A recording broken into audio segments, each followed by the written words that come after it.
Պուրիտանները, ամենօրյա ընթերցանություն, Ջոն Բանյան, օր փետրվարի 23։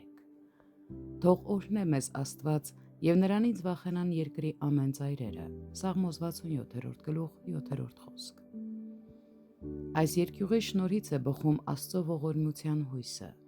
Տերը հավանում է իրանից վախեցողներին, որ իր ողորմությանն են հուսացած, Սաղմոս 147-րդ գլուխ 11-րդ խոսք։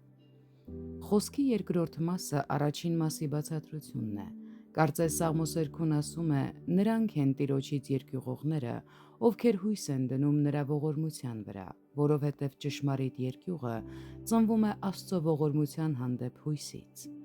Եվ սա առավել ևս պարզ է հետևյալ կերպ. երկյուղը, Աստծո ճշմարիտ երկյուղը, սիրտը հակված է դարձնում լրջորեն փնտրելու այն փրկության ճանապարհը, որը հենց Աստվածն ինքն է սահմանել,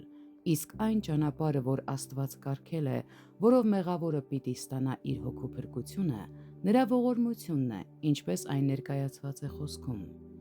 Եվ Աստվածավախ երկյուղը առանձնահատուկ ուշադրություն ունի խոսքի նկատմամբ։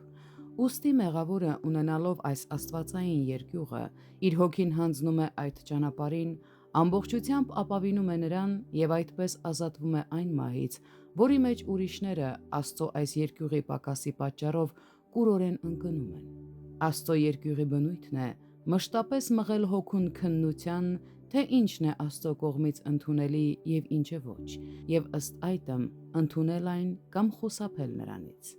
Այս երկյուղը հոգին դնելով փրկության ճանապարհի խիստ և լուրջ քննության մեջ, ի վերջո գտնում է, որ այն Աստծո ողորմությամբ է Քրիստոսի միջոցով։ Ուստի այս երկյուղը նաև մղում է հոգուն հույս դնելու նրա վրա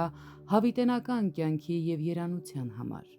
Այդ հույսով մարդը ոչ միայն ապահովում է իր հոգին, այլև դառնում է այնպիսի անձ, ում Աստված հավանում է։ Տերը հավանում է իրենից վախեցողներին, որ իր ողորմությանն են հուսացած, Սաղմոս 147-րդ գլուխ 11-րդ խոսք։